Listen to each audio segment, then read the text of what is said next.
Years ago, there lived a young man named Tochukwu. He was 32, tall, neat, and hardworking. Every mother prayed for a son like him, and every girl secretly wanted him to propose. But Tochukwu had an irritating attitude, one that made him the subject of countless gossip in town. He hated pregnant women, not because they looked tired or because they gained weight. He hated them because of one thing: poor here and poor there. To Tochukwu, nothing was more irritating than seeing a pregnant woman spitting. The very sight or sound of it made his stomach turn. He didn't pretend about it either. If a pregnant woman entered the room and reached for a nylon or tissue, he would shift, frown, and quietly walk away. Sometimes he would mutter under his breath, again? Must you spit every 5 minutes? And the woman would glare at him with those tired hormonal eyes. He had no sympathy, and he didn't even pretend. People thought maybe he had a bad experience, or maybe a pregnant woman had assaulted or hurt him in the time past, but none of this happened. Tochukwu would say, "They didn't offend me, oh. I just can't stand the way they spit everywhere like it's a spiritual assignment." He would even cross the road if a heavily pregnant woman was coming with her mouth already twisted. The irony? He was still single, and every time someone tried to hook him up with a serious woman, his question was always the same: did her mother spit during pregnancy? And to every sensible woman, it is a big turn off, so they ran as fast as their legs could carry. One day, his mother shouted, "Does it mean you won't marry? When will I carry my grandchildren, eh?" Tochukwu replied, "When I am ready, ma." And that was it.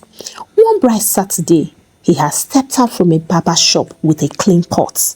He was feeling good, nodding his head to a song playing from a nearby kiosk, where he saw a heavily pregnant woman walking slowly ahead of him. She didn't notice him. She simply tilted her head, turned sideways, and gently released it. Pwah! The sound echoed like slap or metal. She didn't spit near him, and she didn't block his way, but Tochukwu stood, and his good mood vanished instantly like MTN recharge card. He muttered loud enough for her to hear, "Tofiakwa, must you spit like that? Is it a competition? God, I hate you people. Such a disgusting nonsense." The woman turned slowly. She looked at him up and down. She tried to be calm, but hormones weren't smiling. "Excuse me," she said sharply. "Did I spit on you?" Tochukwu hissed. "But you don't need to. That poor sound alone is enough to cause malaria. I hate this rubbish behavior." The woman nodded. "No wahala now. You hate pregnant women, ba? I just want to tell you that from this day forward, it's only pregnant women you will fall in love with. In fact, the way your third leg will be doing whenever you see us, here, you will fear God." She spat again and walked off like a queen. Tochukwu stood there, hearing the sound of her slippers. Flap, flap, flap, as she waddled away slowly. A small voice inside him whispered, "Go after her. Just say sorry. She didn't deserve that. She only spat and she didn't insult you." But another voice, louder and prouder, shouted, "Apologize, Ke. Overweighting now. She spat like that in public, and I should now say sorry? For what now? Does she think she is God?" His hands trembled a bit. There was still time to catch up with her. He could say, "Madam, no verse, na bad mood." He could even make a joke and offer her a cold bottle of malt from the nearby kiosk. But Tochukwu's chest expanded like he swallowed a balloon. Beg, he muttered aloud. Her words don't hold any water. She be God? Nothing she said will come to pass. I reject it now and forever. And just to prove his ego was intact, he turned sharply in the opposite direction and walked away. But as he walked, his mind was not free. He kept hearing her words. It's only pregnant women like us you will fall in love with, and your third leg will always be on attention whenever you see us. He hissed and shook his head like someone shaking cobwebs off. God forbid, but deep down, his heart wasn't as sure as his mouth, and for the first time, he noticed that everywhere he turned, it seemed like pregnant women were multiplying around him. He had no idea that her words were only beginning to unfold.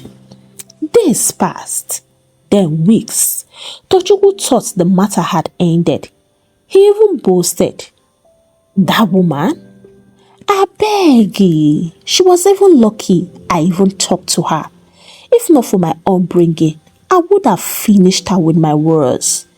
But something has started. Something strange and something physical. On a Sunday, he was dressed in a crepe shirt and trousers, walking into church like a senior usher without uniform. As he approached the entrance, one of the church women who was 7 months gone walked past him. She wore a fitted maternity gown that swayed gently with her steps. As Tochukwu saw her, there was a brah, a sharp signal in his body. His eyes widened. He immediately dipped both hands into his pockets. "Jesus," he muttered under his breath. "What's going on here?" He struggled all through praise and worship. The church service that day was a torture because the pastor was led to pray for all the pregnant women. So they lined up near the altar with wrappers and swollen feet, and our Tochukwu sat there sweating inside air-conditioned church. It didn't stop in church. As he was going home, a pregnant woman sat beside him chewing orange. She didn't even spit, but the moment she licked her lips and adjusted herself, boom, he felt movement. He sharply shifted and crossed his legs, pretending to scroll through his phone with one hand in his pocket again. Another day, he went to buy malaria drugs. While waiting at the counter, a pregnant woman came in and stood near him, rubbing her belly. She didn't greet him. She only asked the pharmacist for pregnancy care. Tochukwu heard her, that sweet, tired voice, and just like clockwork, his body saluted. He bent slightly and whispered to the counter, "Make it fast, please. There is an emergency." When he got home, he laid on his bed and whispered, "God, what is all this? I said I dislike these people. I didn't ask to start liking them this way. Why is my body embarrassing me?" But the more he tried to resist, the more his third leg became loyal to the very thing he once mocked. He avoided markets and some paths, but no matter where he turned, pregnant women showed up, and his reaction was always the same, and his experience made him to learn something important, that you can run from people, but you cannot run from a spoken word backed with fire and pregnancy hormones. His case became worse. At first, he could still manage himself. He would see a pregnant woman, pocket his hands, fight the rising, whisper to himself and look away.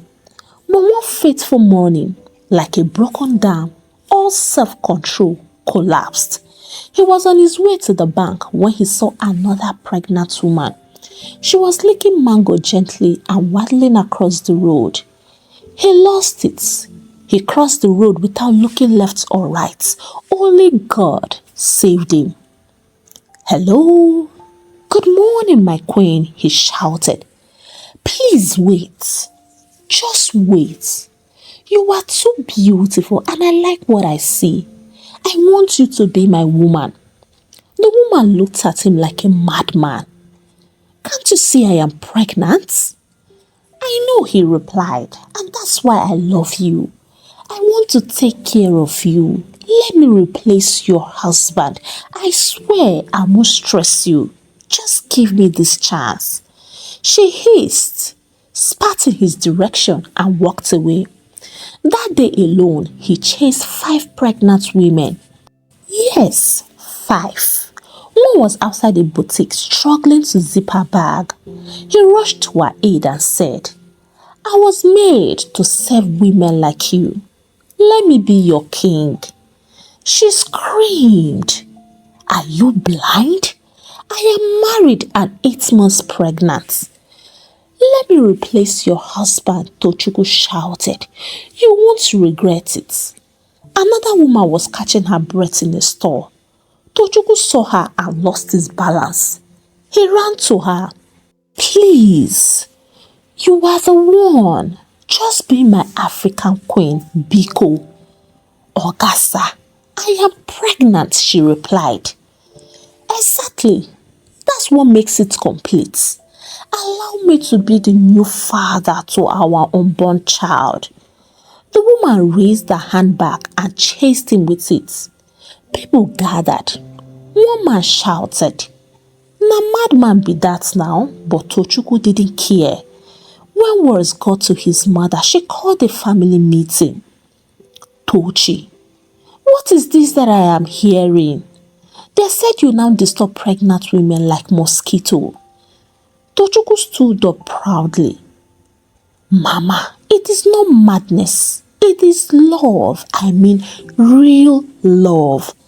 These women need me. I think I'm the only man that understands them. His uncle slapped his head. Your mates are marrying virgins. You are here running after women who are several months gone? But Tochukwu wasn't interested in all they said. In fact, that evening he went out like a security guard. Any woman that walked out with round belly, he would smile, step forward and say, Hi, I know this is sudden, but can I love you? At this point, it is safe to say that Tochukwu had become a pregnancy chaser. His eyes scanned every street corner for round bellies like a sniffer dog, and his third leg was constantly on fire. One day, he went to a K market to get a few things. He spotted a beautiful woman heavy with pregnancy and he approached her with swagger. Oh, baby girl, has anyone told you that you are glowing like sunrise after rain? Please, allow me to take care of you. Let me be the one and only father of your baby. The woman blinked in confusion, then looked at her belly. But I am pregnant, she said, raising her voice. Exactly, Tochukwu replied, breathing hard. That's why I can't resist you. Please marry me. Ma! A hot slap landed on his left cheek. He staggered, but instead of walking away, he held his cheek. Thank you, Ma, he said, rubbing the red print on his face. But please, help me. You are the one my heart yearns for. People around started laughing. Na spiritual attack be this oh. This man don't need deliverance. Even when the woman poured sachet water on his head, he shouted, Thank you and God bless you, but I still love you. That day, men gathered and called him different names with a certain slap, but Tochukwu didn't mind the shame. To him, every slap received was part of the journey to getting his pregnant Lolo because his problem had officially passed normal. One evening, he was taking his usual walk where he saw this particular woman that humbled pregnancy. She wore joggers and big round polo, walking briskly on the road with her airpods looking focused. Tochukwu's brain went blank and his body got activated. Jesus, he whispered. Oh yeah, see beauty and belle now. This one is called double blessing. The woman, Mrs. Eloho, wasn't even in the mood for drama that day. She was just trying to finish her 10,000 steps challenge. She just wanted a peaceful walk and fresh air until she saw the strange man trailing her. At first, she thought maybe he knew her from somewhere. When Tochukwu spilled his usual nonsense, the woman hissed and said, "Which kind worry be this?" She picked up her pace and he jogged after her. She got to her gate and tapped in the code. The gate clicked.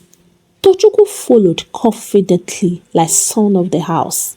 He even reached to help her push it open.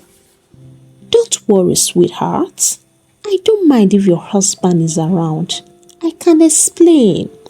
Mrs. Elohor turned sharply. "Explain what?" Tochukwu smiled gently. "That I'm here to love you. I can cook, bathe the baby, even massage your legs. I want to be the man that loves you in this condition." She stared at him like it was a government warning. "So, you followed me to my house? A pregnant woman you don't know from Adam?" "Love doesn't need permission," he replied. "Okay, oh," the pregnant woman echoed. "Apan," she called out. "Please lock the gates." And Apan obeyed Madam. You know that saying, he who the gods want to destroy, they will first make mad. That was what happened here. Tochukwu's eyes lit up with excitement. His chest started beating drum rhythms. He looked around and smiled. Finally, I have gotten a pregnant woman who understands me. She didn't slap me. She locked me in. Omo, this one na jackpot. He adjusted his shirts, rubbed his hands together and whispered to himself like a man preparing for honeymoon. Yes, this is it. He started imagining things. Maybe her husband traveled. Maybe she's lonely. Who knows? Maybe she saw something in me, or maybe she just wants to love me without commitment. So many maybes were just running through his mind. He began to speak to her like a mad poet. You are different. The way you walk, the way you talk. Oh my God, it is so demure. I want to worship you. You and that bomb are my calling. Mrs. Elohor said nothing. She just walked slowly into the house and said loudly but calmly, "Dear?" Tochukwu still didn't get it oh. He smiled wider. "I knew it. She's even calling me dear." Then Mrs. Elohor's husband, a military officer, came out. "What's going on here?" he asked. Mrs. Elohor took her time to explain. She even added her own spices and jara. "So you want to replace me?" her husband asked with one eye already red. Tochukwu's senses returned in a rapid succession. The fantasy ended and his third leg shut down automatically. The man began walking slowly towards him. With each step, Tochukwu's madness reduced by half and he whispered to himself, "Wait oh, her husband na military man? I don't enter." Mrs. Elohor crossed her arms and stood quietly like a proud soldier's wife. Tochukwu tried to act normal. He dusted his trousers and turned casually, attempting to walk towards the gate. "Let me just be going," he said. "Hey!" the man backed. Tochukwu stopped mid-step. "One more step," the man hollered. "You are gone." Tochukwu didn't know whether to cry, kneel, or vanish.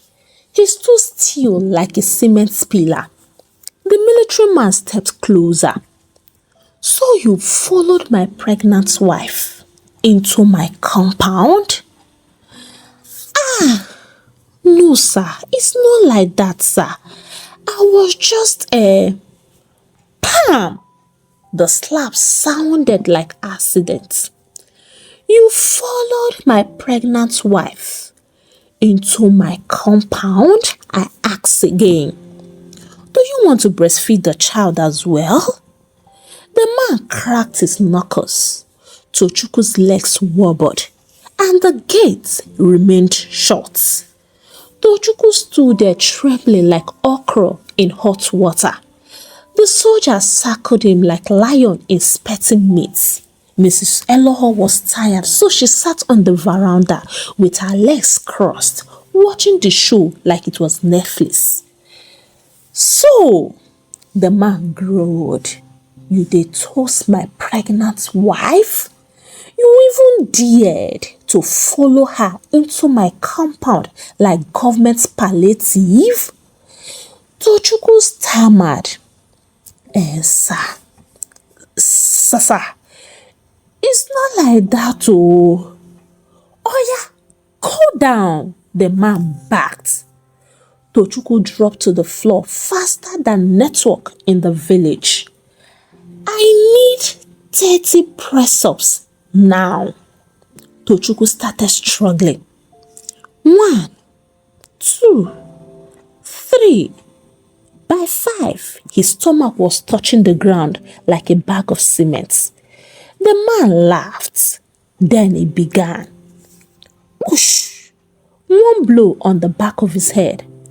Prah! A hot backhand that made Tochukwu's eyes see like he was watching 3D movie.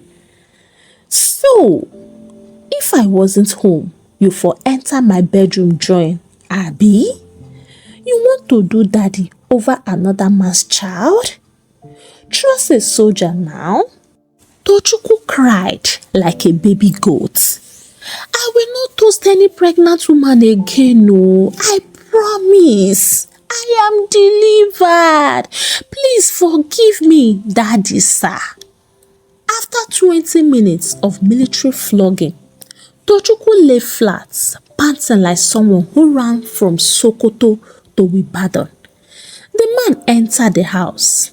Mrs. Eloho looked at her husband and said, "Should we let him go like that?" "Hold on, please," the man replied. "Let me give him small palliative." He came back again with a plate of hot rice and stew. "Take, eat it. We are not wicked." Tochukwu, with tears in his eyes, took the food and then he whispered, "Thank you, sir. May God bless you and your generation." He rushed the food like a man who just descended from the mountain. As he stood to leave, feeling relieved that peace had returned, wah! A hot resetting slap landed on his left cheek.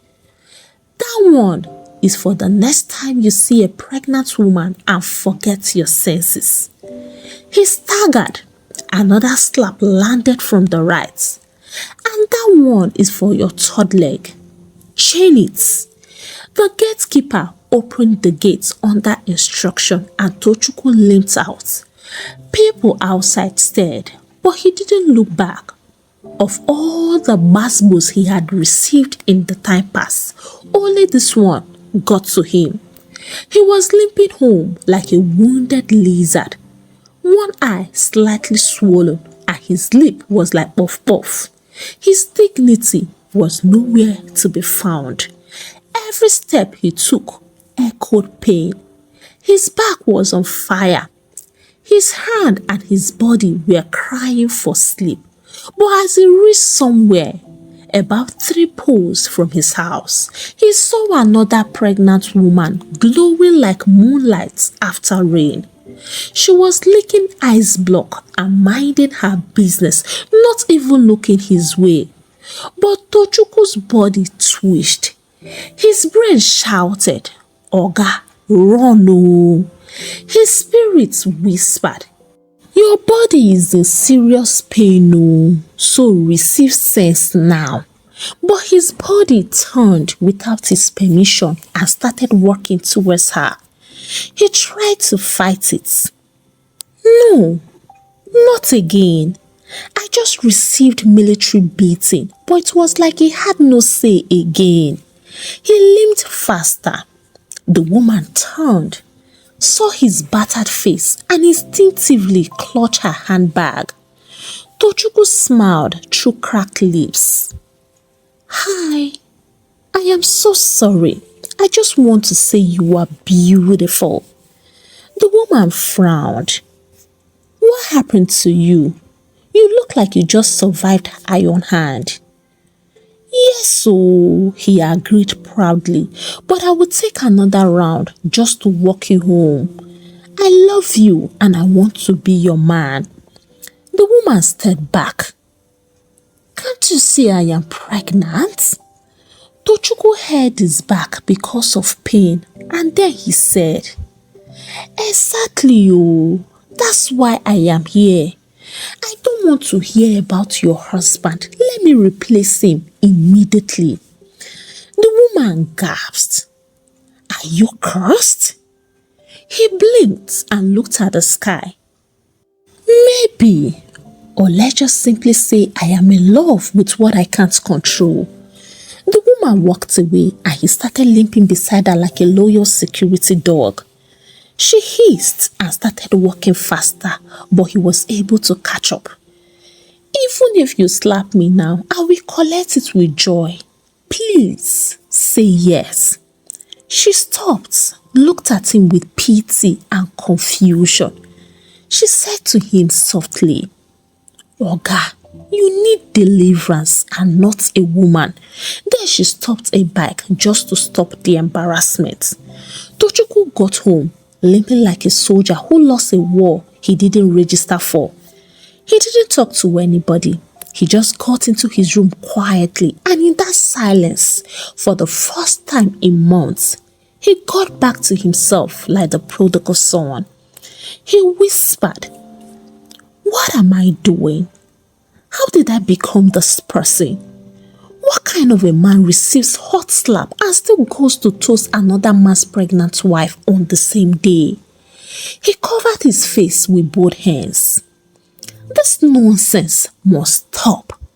It must stop before they beat me into a coma.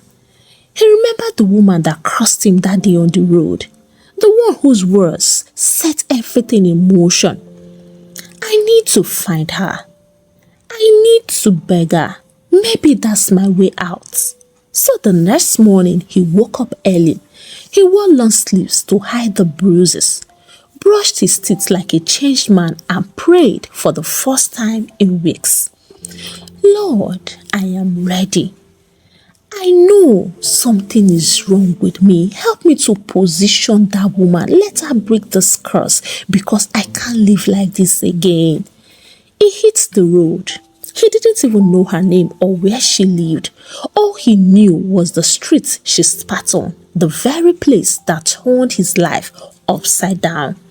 He began asking around. Please, there is this fair pregnant woman that used to walk past here. Do you know her? Oga, so many pregnant women they pass here now. Which one be your own? One of the people replied. Some even hissed and walked away. And as Tochukwu walked up and down under the sun, trying to trace the woman that crossed him, trouble started again. He saw one pregnant woman coming out of a food store. Tochukwu tried. He tried. He held his chest. He bit his lips. He looked away, but his legs betrayed him again. His mouth opened. Sorry, ma. Please, I just want to say that you look amazing. Are you married? Can I please? Pwah! Another hot slap landed on his left cheek. He heard it and whispered, Thank you, but can I at least walk you home? This particular woman was full-time pepper body. What she did to him, Tochukwu had to run for his dear life. He hid behind a kiosk panting. God, please help me. I am looking for deliverance, but my body is still disgracing me. When he was done resting, he looked up and said, I must find that woman. Even if she is in labor, I will hold her hand and beg. This curse must be broken. Because with the way I am going, I might propose to a woman in the maternity ward. He didn't give up. For 3 days straight, he moved from street to street in that neighborhood, asking everyone about the woman. Then finally, an old mama frying akara pointed with her chin. She stays in that third bungalow, but she don't born no. Tochukwu thanked her and walked straight to the gate. He knocked twice. The door creaked open, and then there she was. Same woman. But this time, she was carrying a bouncing baby girl, looking fresh and radiant, like motherhood was working in her favor. Tochukwu fell to his knees immediately. Please, ma, undo this thing. The woman frowned, stepped back a bit and said cautiously, Undo what? Do I know you from anywhere? Yes, ma, he said. You cursed me. You don't remember? She was shocked. I what? Yes, you did, oh. Let me take you back the memory lane. Months ago, you spat. I insulted you. You said I will only fall in love with pregnant women and that my third leg will always be on attention. Since then, madam, since then, it has been like that. The woman burst into laughter because of the way he was acting. Me? I said that? Tochukwu nodded vigorously. Yes, ma, and your words cut me like thunder. I have toasted almost 23 pregnant women. I have collected more than 34 slaps, 2 water splashes, and 1 serious military beating. Please, Biko, Ejo, forgive me and break the curse because I am tired. She looked at him shocked. To be honest, I don't remember saying that though. Maybe pregnancy hormones were talking. But madam, Tochukwu pleaded, hormones or not, your words entered me. Even on my way here, I still proposed to one pregnant woman. The woman blinked again. You mean to say this whole drama is because of me? Yes, Tochukwu cried. You cursed me. Now please uncurse me. She shook her head. Now wow, this is serious, oh. Very, very, very serious, Tochukwu replied. The woman stood there, looking at our own Tochukwu, who was still on his knees, shaking like overcooked okra. But now, as she looked into his tired eyes, bruised face and pitiful expression, her heart softened. She sighed and leaned on the door. Stand up, young man. Tochukwu stood slowly, brushing dust from his knees. She looked him straight in the eye and said, calmly but firmly, you see, that day when I spat and you insulted me, to be honest, you triggered something deep inside me. You spoke without knowing what I was going through. I wasn't just carrying a baby, but I was carrying pain, fear, stress, and so many other things. You think pregnancy is chewing gum? I couldn't sleep at night. My back ached like I was carrying a generator. My husband was earning just enough for rent and food prices kept rising. I was walking down the street that day looking for vegetables we could afford for that evening. She held her baby tighter. Sometimes I cried with the situation of things in this country. I am a graduate and my husband is a graduate as well. Business is not moving fine. And then that day, I was so overwhelmed thinking of how to manage 2,000 naira. And a total stranger, you, someone I have never met all my life, you opened your mouth and you told me you hated me. Because of what? Because of spit. Spit that didn't go to your direction. Abba now. Tochukwu looked down in shame. She continued. Many pregnant women you see walking around are fighting silent battles. Some are bleeding inside. Some haven't fed their babies kick for days. Some are carrying children for husbands who are jobless or abusive or absent. And you think what they need is insults? He whispered. No, ma. Exactly, she said. What a pregnant woman deserves is empathy. A seat when she's standing. A smile when she's sweating. And help, not harassment. I am so sorry. I didn't know. I admit I have been foolish. She nodded slowly, then stepped back and held her baby up. In the name of Jesus, and for the sake of every woman who has suffered while bringing life into this world, I forgive you. Tochukwu broke down completely. Thank you, ma. God bless you so much, ma. But she wasn't done. That thing I said, that curse, I cancel it now. Your third leg is free. You can now fall in love with normal women, flat belly women, born again women, and no more stomach obsession. Tochukwu fell to the ground, stretched his arms and shouted, Amen, Amen, Amen, fire. The woman laughed. He stood up, dusted himself and said with all seriousness, Thank you so much, ma. He walked away from the compound feeling lighter for the very first time in months. But as he walked to the corner of the main street, he heard someone whisper, See that man, oh, the madman obsessed with pregnant woman. He's coming. Everyone laughed. Tochukwu didn't even argue. He simply put his head down and kept walking. That night, he packed his bag. He knew deep inside that he had to leave because no matter how free he was, in that environment, he would always be remembered as the guy that chased pregnant women. He boarded a small bus to the next town and he never returned, not even for Christmas. Years passed. Tochukwu was now matured and he met Amanda. They courted, prayed, confirmed and got married.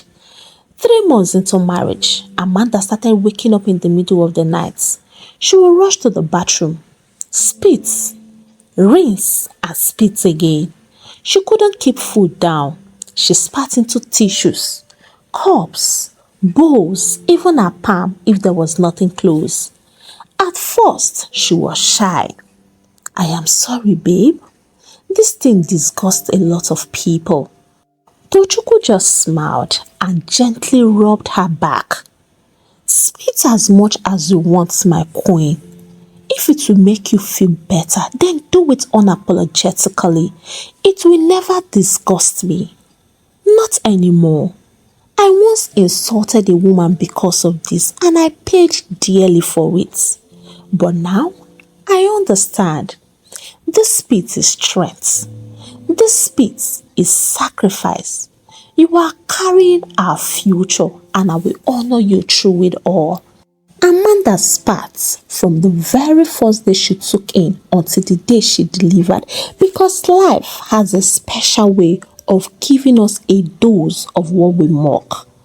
Hey, African Tales by Kamma Tribe, how are you all doing? For me, I am doing just fine. I hope we all had a sweet time listening to this story. If yes, let me get to read from you in the comments. Before I leave today, I would like to say this.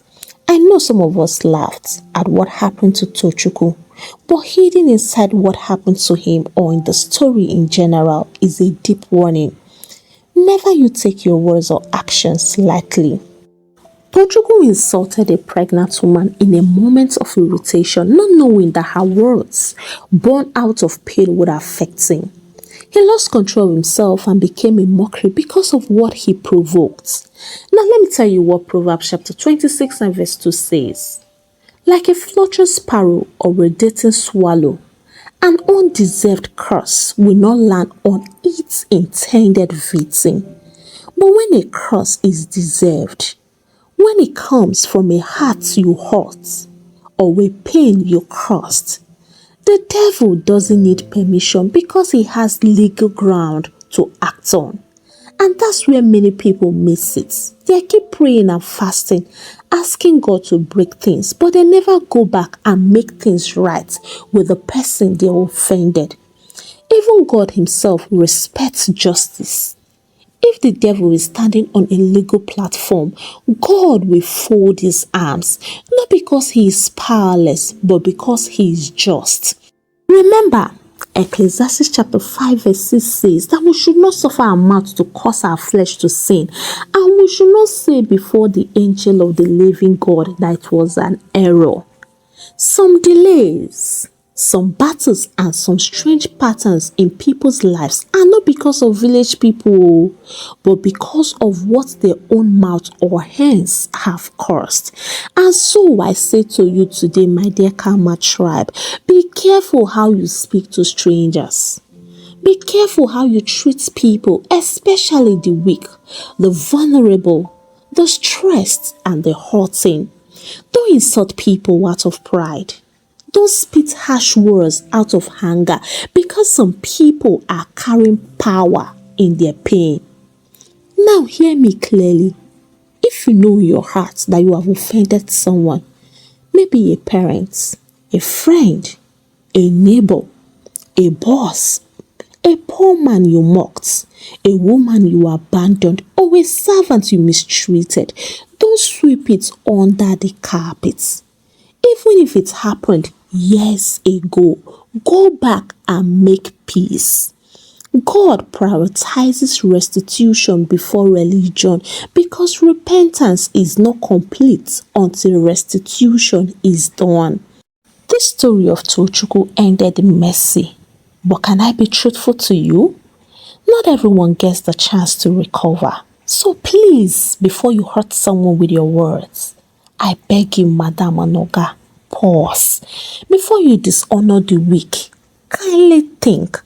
And you that is being offended, before you curse, remember that there are powers everywhere ready to fly with those words. Let me conclude by saying this again. If you have already hurt someone, go back, apologize, and seek peace. Because the moment you do this, you will cancel the legal ground the devil is acting on, and heaven will rise to fight for you. On this note, I sign out from today's story. Kindly give it a thumbs up and let me get to read from you in the comments. Don't just watch and go without leaving something in the comments. I beg you in the name of God. And if you have not subscribed to this channel, kindly punch on that subscribe button and please don't get tired of sharing out Kamma's story. Until I bring another exciting story your way, it is a good night from here and God bless you.